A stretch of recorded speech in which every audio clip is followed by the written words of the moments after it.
Halo, kembali lagi di Vo, dan pada video kali ini kita akan mengulas perbedaan antara hutang produktif dan konsumtif. Kalau ngomongin hutang, sudah pasti kita semua pernah ngalamin apa yang namanya hutang. Bahkan sejak SD, kalau kita jajan di warung, duitnya kurang, kita bakalan minjem ke teman kita. Ya, meski nominalnya tidak terlalu besar, namun ternyata kita dari kecil udah berurusan nih sama yang namanya hutang. Menurut teori ekonomi, hutang sendiri sering disebut dengan pembiayaan, di mana pembiayaan ini menjadi salah satu produk unggulan dari perbankan. Selain produk perbankan, hutang ini juga menjadi salah satu fungsi utama dari bank, yakni sebagai lembaga intermediari atau penyalur antara orang yang kelebihan uang ke orang yang membutuhkan uang. Nah, selanjutnya, pembiayaan sendiri ternyata juga terbagi menjadi dua nih. Ada yang produktif dan ada yang konsumtif.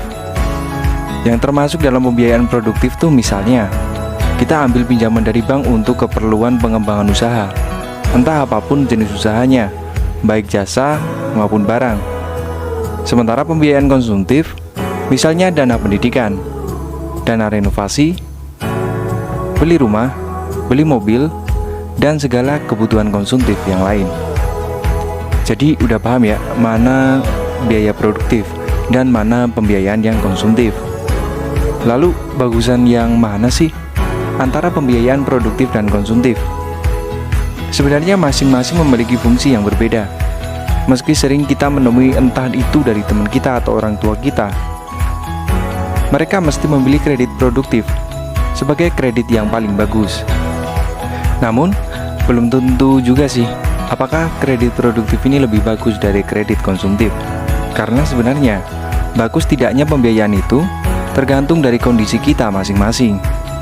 Memang alangkah baiknya kita menggunakan pembiayaan itu untuk keperluan produktif, misal untuk usaha atau pengembangan usaha. Bahkan tidak sedikit pula yang membagi nih. Jadi mereka ambil kredit produktif dengan skema 30% konsumtif dan 70% produktif, atau sebaliknya. Namun satu hal yang harus dicatat, bahwa kredit produktif ini juga pasti memiliki resiko yang besar. Karena dunia usaha yang tidak menentu, terlebih seperti sekarang, ketika adanya pandemi COVID, pasti besar atau kecil akan berdampak pada kegiatan usaha. Nah, kalau udah gini, risiko bangkrut pasti mengintai. Alhasil kredit produktif yang kita niatkan bakalan bisa mengembalikan, justru malah menjadi kredit macet.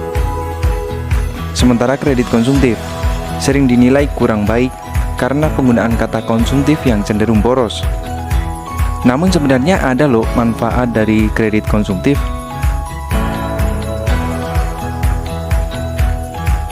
Kredit konsumtif ini dapat dimanfaatkan untuk membeli rumah sob. Kalian tahu kan, harga properti semakin hari itu semakin mahal. Jadi ketika kita membeli rumah sekarang, itu juga seiring dengan nilai yang terus bertumbuh, atau biasa kita sebut investasi. Seperti yang kita tahu, dari tahun ke tahun nilai inflasi itu kan semakin tinggi. Contoh, harga rumah zaman dahulu tuh untuk KPR itu bisa dicicil sebesar Rp18.000 loh per bulan. Namun kalau sekarang itu ada di kisaran 1,5 juta hingga 2,7 juta per bulannya, tergantung di mana rumah itu berada. Ya, memang ada kekurangan sih. Yang paling mendasar dari kredit ini adalah nilai uang kita yang bakalan berkurang. Nggak seperti kredit produktif yang bisa semakin bertambah uangnya, asalkan cuan. Namun ketika bisnis kita rugi, tentu aja ini bakal menjadi resiko dari kredit produktif yang telah kita ambil. Nah, itu tadi penjelasan kita mengenai kredit konsumtif dan produktif. Tidak ada sistem yang sempurna di dunia, baik itu kredit konsumtif atau produktif. Mereka memiliki keunggulan masing-masing. Karena memang secara fungsi, kedua kredit tersebut berbeda tujuan. Jadi, sebelum kalian mengajukan pembiayaan atau berhutang, coba manajemen dulu ya, kamu termasuk yang mana. Sekian dari Vo.